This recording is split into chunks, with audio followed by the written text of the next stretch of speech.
जंगल में एक बार सत्यनारायण की कथा भाई, सत्यनारायण की एक सेठ जी, भंजन सेठ, जिसका नाम चंगीलाल। चंगीलाल ने कथा करवाई। कथा करने के लिए गए, लेकिन पुस्तक बदल गई। घर पर पुस्तक रखी थी 4-5, निकालनी थी सत्यनारायण की, जल्दी जल्दी में गुरुवार व्रत कथा धर गई। जंगल का काम, जंगल में कथा पहुंच भी गई। पंडित जी पहुंचे, बढ़िया उन्होंने पंचांग पूजन किया, बढ़िया भगवान को बुलाया। अच्छा सेठ जी, चंगीलाल जी बैठिए, अब कथा शुरू होगी। वृंदावन विहारी। सोई सेठ जी हल्दी चावल लेकर बैठ गए। अब पंडित जी ने जैसे ही पुस्तक निकाली, सत्यनारायण की जगह गुरुवार की निकाली आई। अब पंडित जी पसीना पसीना, दिमाग खराब। अब जजमान बता भी नहीं सका था कि सत्यनारायण नोई गुरुवार व्रत कथा, बृहस्पतिवार व्रत कथा। अब क्या किया जाए? सोचा कि एक काम करें, 5 बार घंटी बजनी चाहिए। सोई 5 बार जैसी आदि थी। एक दाने मिशान तीर्थ में सोनका 88,000 ऋषि विराजमान है। कलयुग आने वाला है, क्या किया जाए? तीसरी पद कथाया मो रेवा खंडो प्रथमो अध्याय समाप्ता। बोलो वृंदावन विहारी। 5 अध्याय हो गए। और सेठ भी पढ़ा लिखा टीकमगढ़ का था, टीकमगढ़ में रहता था। नाम था चंगीलाल, बाप का नाम था मंगीलाल। और सेठ का दिमाग खराब। दिमाग इस बात पे खराब कि कथा पूरी हो गई, लीलावती कलावती रह गई। सेठ भी होशियार, सेठ का दिमाग खराब। बोले पंडित जी रुकिए, दक्षिणा बाद में मिलेगी, हवन बाद में होगा, पहले ये बताओ कलावती और लीलावती क्यों नहीं निकली? हम तो 1.5 घंटे से उसी का वेट कर रहे हैं, और कई लोग तो उसी का इंतजार ही करते। अब कलावती आएगी, लेकिन पंडित जी भी गड़ा गांव के, वो भी साधारण आदमी नहीं। और तुम ये मत मानना कि हम ही थे। और अगर ऐसा मानो भी तो गलत जगह नहीं गए तुम। बात भी सही है। सेठ ने कहा पंडित जी रुकिए, हवन बाद में, कलावती लीलावती। हमारे भी प्राण सूख गए कि नाक कट गई। अब 40-50 सेठ और सेठानी लाली लगाए बैठी सब, और भर समाज में कोई बेइज्जती कर दे, दिमाग खराब।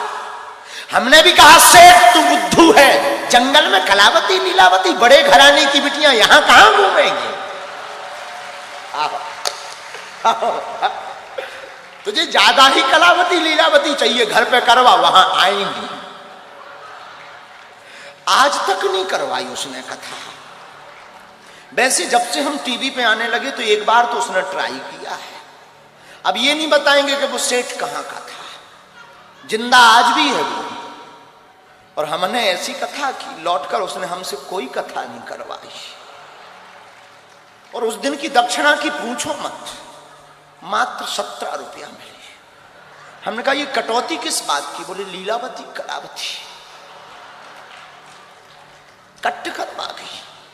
हमारा भी दिमाग खराब कि 50 रुपया का भाव लेकर आए थे, अब बोल भी क्या दें, 27 रुपया कट गए। ज्यादा 37 रुपया, 33 रुपया कट गए। दिमाग खराब। लेकिन ठीक है, उस दिन के बाद सेठ भी समझ गया कि कथा भी स्थान के हिसाब से हो सकती है। वैसे आजकल वो सेठ अभी भी सत्यनारायण करवा नहीं रहा है। हमने पूछवाया 1-2 बार कि सेठ जी ने कभी सत्यनारायण करवाई? नहीं। आजकल वो भागवत पे चला गया, क्योंकि उसका हमारी सुनने के बाद भरोसा ही उठ गया। सत्यनारायण से ही भरोसा उठ गया कि ऐसी भी सत्यनारायण होती है। और फिर क्या, हमने हवन किया, चले आए। कलावती लीलावती हमें आज भी नहीं भूली। ये भी तुमको बता देते हैं, उस दिन के बाद जब भी सत्यनारायण की कथा हुई, हमने कलावती लीलावती जरूर बोली।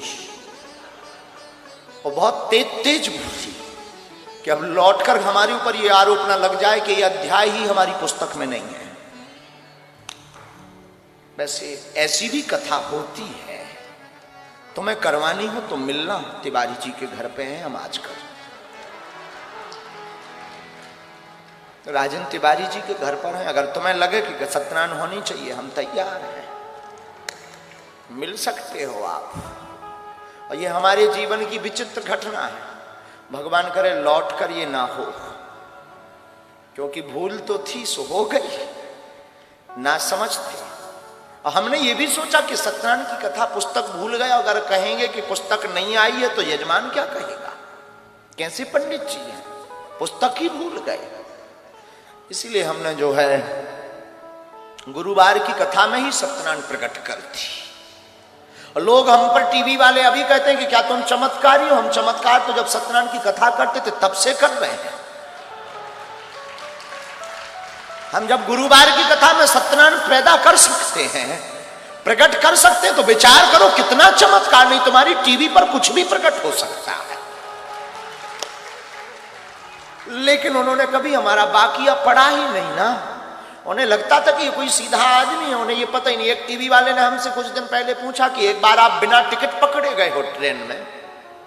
हमने कहा बात तो तुमने सही सुनी कि हम एक बार बिना टिकट के ट्रेन में पकड़े गए हैं, पर जिस टीटी ने पकड़ा था उसी से 1100 रुपया लेकर उतरे थे। हाँ,